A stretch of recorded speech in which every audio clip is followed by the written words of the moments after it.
আসসালামু আলাইকুম ওয়া রাহমাতুল্লাহি ওয়া বারাকাতুহু। আমার সকল দিনী ভাই বোনেরা একটা বিষয়ে কথা বলবো, সেলফি নিয়ে। যারা সেলফি তুলে তাদের তাদের ব্যাপারে একটা কথা বলবো। নেগেটিভ মাইন্ডে নিলে আমার কিছু করার নাই।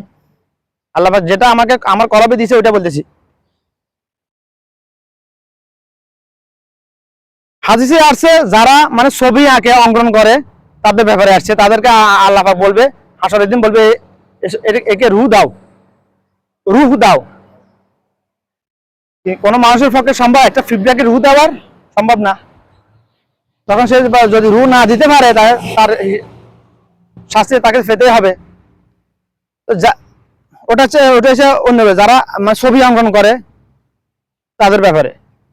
যারা সেলফি তুলেন তাদের ব্যাপারে হাদিসের কথা বলতেছি না, মানে আমার কাছে ভয় হইতেছে, অনুমান হইতেছে। আমি বিভিন্ন হাদিসের তাকিক করার পরে মানে এটা বুঝতে পারলাম যে যারা সেলফি তুলেন মুখ বাঁকা করে এই করে সেই করে। আপনারা জানেন একটা সন্তান যখন মায়ের রেহেমে আসে, অর্থাৎ বাপের শুক্রাণু মায়ের ডিম্বাণুর সাথে যখন মিলিত হয়, প্রথমে এটা ব্লাডে পরিণত হয় 2 সপ্তাহ 3 সপ্তাহ পরে। তারপরে এটা একটা মাংস পিণ্ডে পরিণত হয়।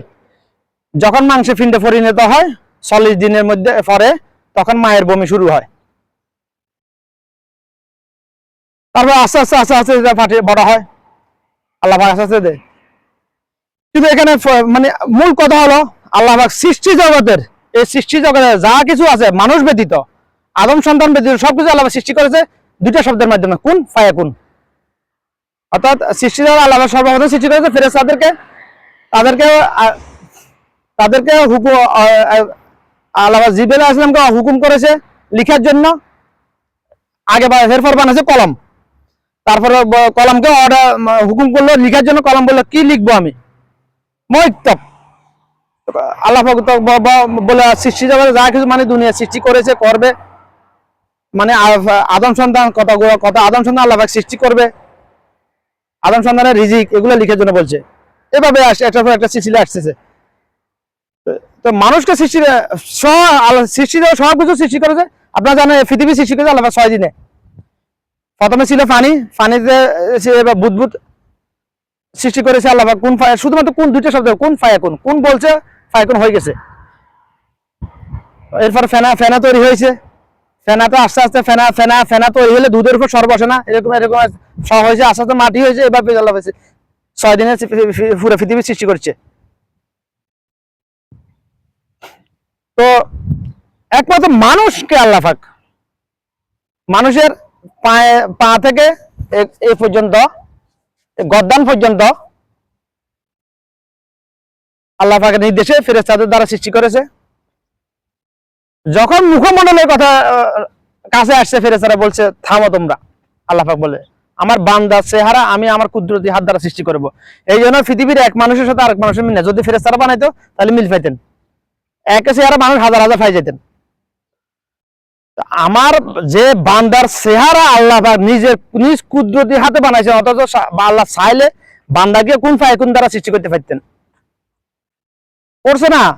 ঈসা আলাইহিস সালাম, মারিয়াম আলাইহিস সালামের গর্ভে ঈসা আলাইহিস সালাম আসছে কিভাবে? কোনো বিবাহ হয় নাই।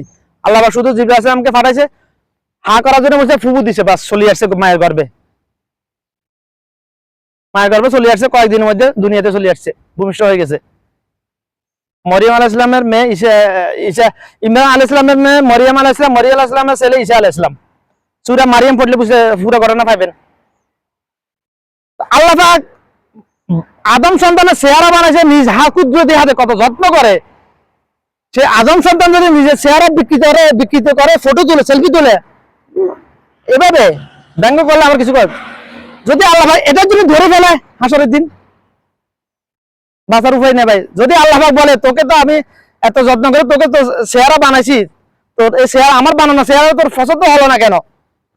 যদি ধরে ফেলে আপনাকে আমাকে, ভাই বাঁচার কোনো কুদরত নাই, কুদরত নাই।